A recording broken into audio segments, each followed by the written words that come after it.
पहली रील क्या है? मछली परिवार पर सबसे बड़ा एक्शन। ये आज की मध्य प्रदेश की सबसे बड़ी खबर है। राजधानी भोपाल में मछली परिवार के खिलाफ प्रशासन ने अब तक का सबसे बड़ा एक्शन लिया और एक बड़े महल जैसे घर को जमींदोज कर दिया। भोपाल के हथाई खेड़ा इलाके में मछली परिवार की 3 मंजिला कोठी पर भारी पुलिस बल के साथ प्रशासन ने बुलडोजर चलाया। इस कोठी को मछली परिवार का रसूख माना जाता था, जिसका निर्माण सरकारी जमीन पर अवैध रूप से किया गया था। करीब 6000 वर्ग फीट में बनी इस हवेली की कीमत लगभग 10 करोड़ रुपया आंकी गई है। यासीन मछली और शाहवर मछली जैसे प्रमुख आरोपियों पर ड्रग्स तस्करी और लव जिहाद के गंभीर आरोप है। ये पूरा मलबा पड़ा हुआ है, ये पूरा देखिए फॉल सीलिंग का मलबा है, ये पूरा फॉल सीलिंग का मलबा है। और देखिए ये पूरा मलबा आप किस तरीके से पूरा गिर चुका है। ये देख लीजिए, ये ऊपर का हिस्सा, ये पानी की सप्लाई यहाँ से होती थी, देखिए पाइप लगा हुआ है और ये देख लीजिए यहाँ से पानी गिर रहा है। और ये सबसे टॉप फ्लोर का हिस्सा था। टॉप फ्लोर का छत जो है नीचे जमींदोज हो गया है। भोपाल के हथाई खेड़ा इलाके में मछली परिवार के आलीशान हवेली को पूरी तरह ध्वस्त किया गया। मछली परिवार के प्रमुख सदस्यों पर ड्रग्स तस्करी और अन्य आपराधिक गतिविधियों में शामिल होने के आरोप है। पुलिस ने हाल ही में मछली परिवार के सदस्यों को ड्रग्स और हथियारों के साथ गिरफ्तार किया था। यह हवेली उनके अवैध कारोबार का मुख्य केंद्र मानी जाती थी। इस कार्रवाई के लिए भोपाल के 8 थानों से 200 से ज्यादा जवान मौके पर तैनात थे। महिला पुलिस बल की भी भारी संख्या में मौजूदगी रही ताकि किसी भी तरह के हंगामे को रोका जा सके। प्रशासन ने गोपनीय तरीके से इस ऑपरेशन को अंजाम दिया, जिससे मछली परिवार को संभलने का मौका न मिले। ये कार्रवाई मोहन सरकार के अपराध और अवैध कब्जे के खिलाफ जीरो टॉलरेंस नीति का हिस्सा है। स्थानीय लोगों में इस कार्रवाई को लेकर मिलीजुली प्रतिक्रिया है। कुछ इसे अपराध के खिलाफ सख्त कदम मान रहे हैं, तो कुछ इसे प्रशासन की सख्ती का नमूना बता रहे हैं। पुलिस का कहना है कि मछली परिवार के अन्य अवैध निर्माणों पर भी जल्द कार्रवाई हो सकती है। सुबह 10 बजे ये एक्शन शुरू होता है और लगभग 5-6 घंटे के बाद ये पूरी बिल्डिंग जमींदोज हो जाती है। मछली परिवार की 3 मंजिला हवेली को प्रशासन ने पूरी तरह ध्वस्त कर दिया। इस हवेली का निर्माण सरकारी जमीन पर अवैध रूप से किया गया था, जिसकी कीमत करीब 10 करोड़ रुपए आंकी गई। यासीन मछली और उनके चाचा शाहवर मछली पर ड्रग्स तस्करी, ब्लैकमेलिंग और यौन शोषण जैसे संगीन आरोप हैं। ये कार्रवाई गुरुवार सुबह भोपाल के कोकता क्षेत्र में हुई। जिला प्रशासन, नगर निगम और पुलिस की संयुक्त टीम ने 8 थानों के 200 से ज्यादा जवानों और महिला पुलिस बल की मौजूदगी में 2 जेसीबी और पोकलेन मशीन से हवेली को ढहा दिया। हवेली से सामान निकालने के बाद बुलडोजर ने इसे मलबे में बदल दिया। ये कार्रवाई मोहन सरकार की ड्रग्स और अवैध अतिक्रमण के खिलाफ सख्त नीति का हिस्सा है।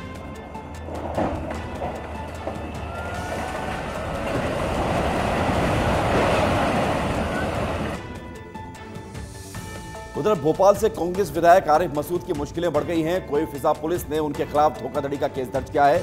फर्जी सेल डीड के मामले में हाईकोर्ट के आदेश के बाद ये कार्रवाई हुई। भोपाल मध्य से कांग्रेस विधायक आरिफ मसूद पर कोई फिजा पुलिस ने धोखाधड़ी का केस दर्ज किया है। मामला उनके कॉलेज को मान्यता दिलाने के लिए फर्जी सेल डीड तैयार करने का है। आरोप है कि मसूद ने कॉलेज की मान्यता के लिए फर्जी दस्तावेजों का इस्तेमाल किया, जिसके बाद हाईकोर्ट के आदेश पर पुलिस ने ये कार्रवाई की। इस मामले में विधायक को 7 से 10 साल तक की सजा हो सकती है। कोई फिजा पुलिस के मुताबिक शिकायतकर्ता ने आरोप लगाया कि मसूद ने कॉलेज के लिए जमीन के फर्जी दस्तावेज बनाए और प्रशासन को गुमराह किया। हाईकोर्ट ने इस मामले में सख्त रुख अपनाते हुए पुलिस को त्वरित कार्रवाई का निर्देश दिया है। ये पहली बार नहीं है जब आरिफ मसूद विवादों में है। इससे पहले भी उनके खिलाफ अवैध निर्माण और धार्मिक भावनाएं भड़काने जैसे आरोप में कार्रवाइयां हो चुकी है। तो टोल के बूथ पर लगे कैमरे में पूरी घटना कैद हो गई। अगली रील क्या है ये दिखाते हैं आपको। इंदौर नगर निगम में शराब पार्टी का मामला सामने आया, जो कि चौंका देने वाली खबर है। नगर निगम कार्यालय में कर्मचारियों की शराब पार्टी का वीडियो सोशल मीडिया पर वायरल हो गया। कार्यालय परिसर में ही कर्मचारी शराब पीते हुए नजर आए। इंदौर नगर निगम के कार्यालय में ड्यूटी के दौरान कर्मचारियों द्वारा शराब पीने का वीडियो सोशल मीडिया पर तेजी से वायरल हो रहा है। वीडियो में कुछ कर्मचारी कार्यालय परिसर में शराब की बोतलें और गिलास लिए बैठे दिखाई दे रहे हैं। ये घटना कथित तौर पर कार्यालय समय के दौरान हुई, जिसने निगम प्रशासन की कार्यशैली पर गंभीर सवाल खड़े कर दिए हैं। सूत्रों के मुताबिक ये वीडियो हाल ही में रिकॉर्ड किया गया और किसी कर्मचारी या आगंतुक द्वारा सोशल मीडिया पर डाला गया। वायरल वीडियो के बाद इंदौर नगर निगम प्रशासन में हड़कंप मच गया है। वीडियो में दिख रहे कर्मचारियों की पहचान की जा रही है और उनके खिलाफ सख्त कार्रवाई की बात भी कही जा रही है। इस घटना ने इंदौर की स्वच्छ और अनुशासित छवि को नुकसान पहुंचाया है। स्थानीय निवासियों और सामाजिक संगठनों ने निगम कर्मचारियों की इस हरकत की कड़ी निंदा की और दोषियों पर तत्काल कार्रवाई की मांग की है। देवास में हो रही लगातार बारिश के चलते नदियों का जलस्तर बढ़ रहा है, लेकिन लोग फिर भी लापरवाही बरत रहे हैं। तस्वीरें सोशल मीडिया पर सामने आई हैं। देवास जिले में लगातार हो रही बारिश के चलते नदियों और नालों का जलस्तर तेजी से बढ़ रहा है। कई जगहों पर छोटी पुलियाएं जलमग्न हो गई हैं, जिससे आवागमन में खतरा उत्पन्न हो गया है। एक मामला खेतगांव तहसील के हरणगांव का है, जहां जामनेर नदी की पुलिया पर पानी बह रहा था। बावजूद इसके एक युवक बाइक से पुलिया पार करने की कोशिश कर रहा था, लेकिन तेज बहाव में उसकी बाइक फिसल गई और वो बहने लगा। गनीमत रही कि स्थानीय लोगों की सतर्कता और तत्परता से युवक को सुरक्षित बाहर निकाल लिया गया। दूसरी घटना बरोठा क्षेत्र के नारिया खेड़ा गांव की है। यहाँ भी एक युवक ने जलमग्न पुलिया को बाइक से पार करने का प्रयास किया, लेकिन वो तेज बहाव में बाइक सहित बह गया। घटना के बाद से ही प्रशासन और स्थानीय लोग देर रात से लगातार रेस्क्यू अभियान चला रहे हैं, लेकिन अब तक युवक का पता नहीं चल पाया है। तो आइए देखते खबरों की रील में अगली रील कौन सी। अगली रील की अगर बात करें तो शुभांशु शुक्ला मेरे राम, ये भारत के गगनयात्री प्रशांत नायर ने एक बयान दिया है और हर भारतीय का दिल इस बयान से जीत लिया है। उन्होंने शुभांशु शुक्ला के लिए जो कहा है वो शब्द ने गगनयान मिशन को नई ऊंचाइयों पर पहुंचा दिया है। 21 अगस्त 2025 को इसरो मुख्यालय में आयोजित प्रेस कॉन्फ्रेंस में गगनयात्री प्रशांत नायर ने अपने सहयोगी शुभांशु शुक्ला को राम और खुद को लक्ष्मण कहकर हर भारतीय का दिल छू लिया। शुभांशु शुक्ला ने हाल ही में अंतर्राष्ट्रीय अंतरिक्ष स्टेशन ISS से अपनी यात्रा पूरी की। प्रशांत नायर ने कहा, दीपावली का समय आने वाला है जब राम अयोध्या लौटे थे। आज शुभांशु मेरे राम है और मैं उनका लक्ष्मण। जय Hind to all my countrymen. Thank you for inviting us out here today. Over here right now to the Ram that is Shuks, if I can call myself Lakshman. But remember, even though I'm elder to Shuks, I would love to be Lakshman to this Ram any day. That's how professional he is. Samajwadi party के कथित छोटे कार्यकर्ता के 200 करोड़ की roles royal में घूमने का दावा सोशल मीडिया पर वायरल हो रहा है, जिसमें अखिलेश यादव और समाजवादी पार्टी पर सवाल उठ रहे हैं। सोशल मीडिया पर एक पोस्ट वायरल हो रही है, जिसमें दावा किया गया कि समाजवादी पार्टी का एक छोटा कार्यकर्ता 200 करोड़ रुपए की रोल्स रॉयस बोट टेल में घूम रहा है। ये कार दुनिया की सबसे महंगी कारों में से एक है, जिसकी कीमत 205 करोड़ रुपए बताई जाती है। पोस्ट में सपा प्रमुख अखिलेश यादव पर निशाना साधते हुए सवाल उठाए गए कि एक छोटा कार्यकर्ता इतनी महंगी कार कैसे खरीद सकता है। हालांकि इस दावे की कोई आधिकारिक पुष्टि नहीं हुई है और सपा ने इसे विपक्ष का दुष्प्रचार करार दिया है। रोल्स रॉयस बोट टेल को 2021 में लॉन्च किया गया था और दुनिया में इसकी केवल 3 यूनिट्स बनाई गई हैं, जिनमें से एक कथित तौर पर अमेरिकी रैपर के पास है। भारत में इस कार के मौजूद होने की कोई पुष्टि नहीं है। ये वायरल दावा उत्तर प्रदेश की सियासत में तूफान ला रहा है। सोशल मीडिया पर दावे बहुत होते हैं, हकीकत कितनी है ये तो पड़ताल के बाद ही पता चलता है। उधर पटना में आयोजित बिहार राज्य मदरसा बोर्ड के कार्यक्रम के दौरान उस वक्त हंगामा हो गया जब मंच पर नीतीश कुमार मौजूद थे। कार्यक्रम में बड़ी संख्या में मदरसा शिक्षक शामिल हुए थे, जिन्होंने अपने विभिन्न लंबित मांगों को लेकर विरोध दर्ज कराया। कार्यक्रम के दौरान जैसे ही सीएम नीतीश कुमार भाषण देने पहुंचे, वैसे ही कई शिक्षक खड़े होकर नारेबाजी करने लगे। उन्होंने वेतन, नियमितीकरण और अन्य सुविधाओं को लेकर सरकार से जवाब मांगा। शिक्षकों ने कहा कि सरकार वर्षों से सिर्फ आश्वासन दे रही है, लेकिन उनकी मांगों पर कोई ठोस कार्रवाई नहीं हो रही। अचानक हुए इस विरोध से कार्यक्रम में कुछ देर के लिए अफरा तफरी मच गई। सुरक्षा कर्मियों ने स्थिति संभाली और प्रदर्शन कर रहे शिक्षकों को शांत कराया गया। हालांकि मुख्यमंत्री ने पूरे घटनाक्रम को संयम से लिया और मंच से ही शिक्षकों की समस्याओं को सुनने और उस पर विचार करने का आश्वासन दिया। ये घटना अब राजनीतिक रूप लेती जा रही है। विपक्ष ने इसे सरकार की विफलता बताया, जबकि सरकार इसे सुनियोजित विरोध बता रही है। कांग्रेस सांसद राहुल गांधी ने अपने सोशल मीडिया पर एक पोस्ट जारी किया है, जिसमें वो वोट चोरी का आरोप लगाते हुए देश के मतदाताओं से सीधा सवाल पूछ रहे हैं, क्या वोट चोरी से बनी सरकार जनता की सेवा कर सकती है? 21 अगस्त 2025 को राहुल गांधी ने एक्स पर एक वीडियो पोस्ट किया, जिसमें उन्होंने वोट चोरी का मुद्दा उठाते हुए बीजेपी सरकार पर तीखा हमला बोला। उन्होंने दावा किया कि वोट चोरी से बनी सरकार को जनता की समस्याओं, बेरोजगारी, महंगाई, नीट और SSC जैसे घोटाले, रेल हादसों, आतंक और हिंसा से कोई लेना देना नहीं। राहुल गांधी ने कहा कि ऐसी सरकार को जनता के वोट की जरूरत नहीं, क्योंकि वो चोरी से सत्ता हासिल कर लेते हैं। उन्होंने मतदाताओं से साफ सुथरी वोटर लिस्ट और निष्पक्ष चुनाव की मांग करने का आह्वान किया है, ताकि लोकतंत्र की बुनियाद मजबूत रहे। अगर आप बिहार में एक चीज बदलते तो क्या होता? वो सरकार यहाँ पे लाखों लोगों के वोट काट दिए और सारे के सारे गरीब। अब आने वाला दिन में क्या है ना सर, जो गरीब तबके के लोग हैं उनको वोट देने का अधिकार छीन लिया जाएगा। बिल्कुल यही हो रहा है। प्रधानमंत्री नरेंद्र मोदी की आगामी चीन यात्रा से पहले चीनी विदेश मंत्रालय ने हिंदी में खास स्वागत वाला वीडियो जारी किया है। भारत चीन संबंधों में नई गर्मजोशी के साथ कैलाश मानसरोवर यात्रा, डायरेक्ट फ्लाइट्स और व्यापार पर तेज चर्चा हो गई है। चीनी विदेश मंत्रालय ने हिंदी में एक स्वागत वीडियो जारी कर पीएम मोदी का SCO समिट के लिए स्वागत किया। 31 अगस्त से 1 सितंबर तक तियानजिन में होने वाले इस समिट में पीएम मोदी की चीनी राष्ट्रपति शी जिनपिंग से मुलाकात की संभावना है। ये यात्रा 2020 की गलवान झड़प के बाद दोनों देशों के बीच तनाव कम करने की दिशा में बड़ा कदम है। हाल ही में कैलाश मानसरोवर यात्रा फिर शुरू हुई, पर्यटक वीजा बहाल हुए और डायरेक्ट फ्लाइट शुरू करने पर भी बातचीत चल रही है। SCO समिट आयोजित होने वाला है और इस मौके पर भारतीय प्रधानमंत्री नरेंद्र मोदी जी भी चाइना में आएंगे। अगर आपको मौका मिले तो जरूर चाइना आएंगे। मैं हमेशा यहाँ आपको स्वागत करती हूँ। मुझे आशा है कि ज्यादा से ज्यादा चीनी लोग भारत जाने का मौका मिल सकते हैं। उधर गाजियाबाद की KW सृष्टि सोसाइटी में पालतू कुत्तों का आतंक देखने को मिला। एक युवती पर हुए हमले ने सोसाइटी में दहशत फैला दी। पुलिस ने कुत्तों के मालिक के खिलाफ केस दर्ज किया है। 18 अगस्त की सुबह गाजियाबाद के राजनगर एक्सटेंशन की KW सृष्टि सोसाइटी में एक युवती पर 2 पालतू कुत्तों ने हमला कर दिया। घटना उस समय हुई जब युवती काम पर जाने के लिए लिफ्ट के पास थी। कुत्तों से बचने के लिए भागते समय वह सीढ़ियों पर गिर गई, जिससे उसके सिर पर गंभीर चोटें आई। ये पूरी घटना सोसाइटी के CCTV कैमरे में कैद हो गई। युवती के पिता आलोक जैन की शिकायत पर नंदग्राम पुलिस ने कुत्तों के मालिक राजेश कुमार सिंह के खिलाफ केस दर्ज किया। नंदग्राम पुलिस ने पशुओं के संबंध में लापरवाही पूर्ण आचरण के तहत राजेश कुमार सिंह के खिलाफ केस दर्ज किया है। ACP पूनम मिश्रा ने बताया कि जांच शुरू हो चुकी है और CCTV फुटेज की मदद से मामले की तह तक जाया जाएगा। इस घटना ने KW सृष्टि सोसाइटी में दहशत फैला दी है। स्थानीय निवासियों ने सोसाइटी प्रबंधन और नगर निगम से पालतू कुत्तों के लिए सख्त नियम लागू करने की मांग की है।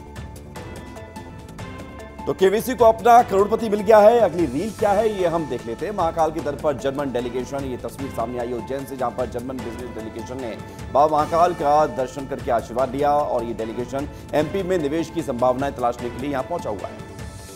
जर्मनी से आए बिजनेस डेलीगेशन ने उज्जैन के विश्व प्रसिद्ध महाकालेश्वर मंदिर में दर्शन किए। मंदिर प्रबंधन ने उनका पारंपरिक रूप से स्वागत किया। इस डेलीगेशन में जर्मनी की कई प्रमुख टेक्नोलॉजी कंपनियों के संस्थापक और CEO शामिल हैं। Madhya Pradesh global startup exchange programme के तहत ये दौरा 18 से 22 अगस्त तक चलेगा। डेलीगेशन ने लेक्सीनेक्सी, AI और मिलेट IT जैसे उज्जैन के स्टार्टअप के साथ AI और डिजिटल इनोवेशन पर चर्चा की। ये दौरा मुख्यमंत्री डॉक्टर मोहन यादव की पिछले साल जर्मनी यात्रा के दौरान हुए MOU का हिस्सा है। डेलीगेशन ने उज्जैन में मेडिकल डिवाइस पार्क और औद्योगिक ढांचे का दौरा किया और निवेश की संभावनाओं पर विस्तृत चर्चा की, जहां एक बड़े निवेश MOU पर हस्ताक्षर की उम्मीद है। तो आइए देखते हैं अगली रील कौन सी है। खबरों की रील में बात करें तो अगली रील है, ये भीड़ देखने लायक है, ये तस्वीर देखने लायक है, क्योंकि मदुरई में साउथ के सुपरस्टार विजय की तमिलका वेट्री कजघम पार्टी की जनसभा में लाखों की संख्या में भीड़ उमड़ आई है। अभिनेता से राजनेता बने विजय ने अपने प्रशंसकों और समर्थकों का दिल जीत लिया। 21 अगस्त को तमिलनाडु के मदुरई में परापाथी में TVK की दूसरी राज्य स्तरीय सभा में करीब 1.5 लाख से ज्यादा लोग उमड़ पड़े। अभिनेता से राजनेता बने विजय ने 300 मीटर लंबे रैंप पर चलकर समर्थकों का अभिवादन किया और पार्टी का झंडा फहराया। इस सभा में विजय ने 2026 के विधानसभा चुनावों के लिए अपनी पार्टी की रणनीति और विचारधारा को रेखांकित किया। सभा में पारंपरिक लोक संगीत और नृत्य ने माहौल को और उत्साहपूर्ण बना दिया। विजय ने अपनी सभा में सामाजिक न्याय, धर्मनिरपेक्षता, तमिल भाषा को बढ़ावा और गवर्नर पद को हटाने की वकालत की। उन्होंने पेरियार, अंबेडकर और कामराज को अपनी पार्टी के वैचारिक प्रेरक बताया। TVK की पहली सभा पिछले साल विक्रवंडी में हुई थी, जहां करीब 3 लाख लोग जुटे थे। मध्य प्रदेश की राजधानी भोपाल में नशे का जाल और अवैध ड्रग फैक्ट्रियों के खिलाफ NSUI ने हल्लाबोल प्रदर्शन किया, जिसकी तस्वीरें सामने आई।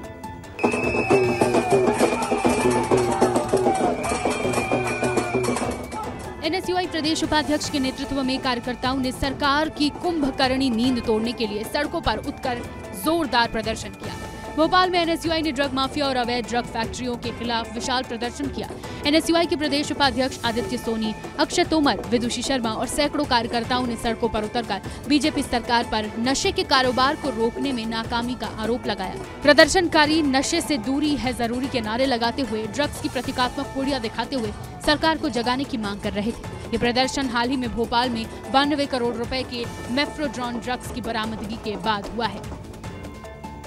तो नशे के खिलाफ ये प्रदर्शन हुआ है। अगली रील कौन सी है ये देख लेते हैं। प्रदर्शन करने वालों पर एक्शन हुआ है। ये रील छत्तीसगढ़ के बिलासपुर से सामने आई है, जहां पर नगर निगम के सामने मटकी फोड़कर विरोध जताने के मामले में वार्ड क्रमांक 5 की पार्षद गायत्री साहू और कांग्रेस ब्लॉक अध्यक्ष के खिलाफ केस दर्ज हो गया है। बिलासपुर नगर निगम में हुए हंगामे का मामला तूल पकड़ता जा रहा है। वार्ड क्रमांक 5 की कांग्रेस पार्षद गायत्री साहू और कांग्रेस ब्लॉक अध्यक्ष लक्ष्मीनाथ साहू के खिलाफ एफआईआर दर्ज की गई है। मामला उस वक्त गरमाया जब पार्षद समेत कांग्रेस कार्यकर्ताओं ने नगर निगम कार्यालय में मटकी फोड़कर प्रदर्शन किया। महिलाओं के साथ मिलकर निगम कार्यालय के बाहर जोरदार विरोध प्रदर्शन हुआ, जिसमें शहर की समस्याओं और निगम की कार्यप्रणाली पर सवाल उठाए गए। इस दौरान नाराजगी जाहिर करने के लिए मटकी फोड़ने की प्रतीकात्मक कार्रवाई भी की गई, जिसे प्रशासन ने नियम विरुद्ध मानते हुए कार्रवाई की। एफआईआर दर्ज होने के बाद कांग्रेसियों ने एकजुट होकर इसका विरोध किया और इसे लोकतांत्रिक अधिकारों का दमन बताया। कांग्रेस नेताओं का कहना है कि जनता की आवाज उठाने पर यदि एफआईआर की जाएगी तो वो इससे डरने वाले नहीं हैं। कोरिया के बैकुंठपुर का जिला अस्पताल अव्यवस्थाओं की भेंट चढ़ चुका है। यहाँ मरीज स्वास्थ्य सेवाओं से वंचित हैं। बता दें, नई सुविधाओं का दावा करने वाला यह अस्पताल आज खुद ही मरीजों के लिए परेशानियों का सबब बन गया है। स्थिति ये है कि यहाँ मरीजों को इलाज के लिए बेड तक नसीब नहीं हो रहे, तो वहीं छोटे बच्चों का फर्श पर इलाज चल रहा है। कोरिया का जिला अस्पताल जो सुविधाओं का दावा करता है, आज बदहाली का उदाहरण बन गया। यहाँ भर्ती होने वाले मरीजों को बेड तक नसीब नहीं हो रहे। कि अस्पताल प्रबंधन ने हाल ही में आईसीयू वार्ड का उद्घाटन किया था, लेकिन ये सुविधा केवल औपचारिकता तक सिमट गई। डॉक्टरों और स्टाफ की भारी कमी का हवाला देकर इस वार्ड पर ताला लटका दिया गया। ये नजारा जिला अस्पताल की गंभीर लापरवाही और अव्यवस्था को बताता है। बच्चों के वार्ड में मौजूद परिजनों का कहना है कि बच्चों को जमीन पर लेटाकर इलाज कराना उनकी मजबूरी है। स्थानीय लोग और मरीज लगातार इस अव्यवस्था पर सवाल उठा रहे हैं। कांकेर में स्वतंत्रता दिवस पर नक्सली स्मारक पर तिरंगा फहराने वाले युवक को नक्सलियों ने मौत के घाट उतार दिया। वायरल वीडियो में युवक भारत माता की जय के नारे लगाता हुआ दिख रहा है। 15 अगस्त 2025 को कांकेर के बिनागुड़ा गांव में 22 साल के मनीष नरेटी ने नक्सलियों के स्मारक पर तिरंगा फहराया और भारत माता की जय के नारे लगाए। इस वीडियो के वायरल होने के बाद नक्सलियों ने बौखलाकर 2 दिन बाद 17 अगस्त को मनीष की जन अदालत लगाकर हत्या कर दी। वीडियो में मनीष साहस के साथ तिरंगा लहराते और देशभक्ति के नारे लगाते नजर आ रहे हैं। ये घटना कांकेर जिले के नक्सल प्रभावित इलाके में हुई। नक्सलियों ने मनीष को पुलिस मुखबिर होने का आरोप लगाकर उसकी हत्या की। इस घटना ने पूरे इलाके में दहशत फैला दी है। कांकेर पुलिस ने इस हत्या की पुष्टि की है और मामले की जांच शुरू कर दी है। एसपी इंदिरा कल्याण एलसेला ने बताया कि नक्सलियों ने जन अदालत में मनीष को क्रूरता से मारा। ये इलाका नक्सल प्रभावित रेड कॉरिडोर का हिस्सा है। यहाँ कांकेर, बस्तर और सुकमा जैसे जिले नक्सल गतिविधियों के लिए कुख्यात हैं। छत्तीसगढ़ के मुख्यमंत्री विष्णुदेव साय 10 दिवसीय विदेश यात्रा पर रायपुर से रवाना हो गए हैं। बतौर मुख्यमंत्री उनकी पहली विदेश यात्रा होगी। छत्तीसगढ़ के मुख्यमंत्री विष्णुदेव साय रायपुर से दिल्ली के लिए रवाना हुए, जहां से वो अपने पहले विदेश दौरे पर जापान के लिए उड़ान भरेंगे। ये 10 दिवसीय यात्रा 31 अगस्त तक चलेगी, जिसमें वो जापान और दक्षिण कोरिया में निवेशकों और उद्योगपतियों से मुलाकात करेंगे। इसरो के साथ उनके दल में मुख्य सचिव अमिताभ जैन, प्रमुख सचिव सुबोध सिंह और उद्योग सचिव रजत कुमार भी शामिल हैं। सीएम साय का लक्ष्य इलेक्ट्रॉनिक्स, फूड प्रोसेसिंग, ऑटोमोबाइल्स और इंफ्रास्ट्रक्चर जैसे क्षेत्रों में निवेश आकर्षित करना है। सीएम साय जापान में ओसाका के वर्ल्ड एक्सपो में हिस्सा लेंगे, जहां वो अंतर्राष्ट्रीय उद्योगपतियों से मुलाकात करेंगे। इसके बाद दक्षिण कोरिया में ऑटोमोबाइल, स्मार्ट सिटी और ग्रीन एनर्जी जैसे क्षेत्रों में साझेदारी पर चर्चा होगी। सीएम ने कहा कि छत्तीसगढ़ की खनिज संपदा, बिजली उत्पादन क्षमता और कृषि आधारित उद्योग निवेश के लिए आकर्षक है। तो सीएम विष्णुदेव साय विदेश जा रहे हैं। अगली रील क्या है ये देख लेते हैं। मॉर्निंग वॉक पर जाती शेरनियां नजर आई अपने शावकों के साथ। केन्या के मसाई मारा नेशनल रिजर्व से एक दिल को छू लेने वाला नजारा सामने आया, जहां पर शेरनियां अपने नन्हे शावकों को मॉर्निंग वॉक पर ले जाते हुए नजर आई।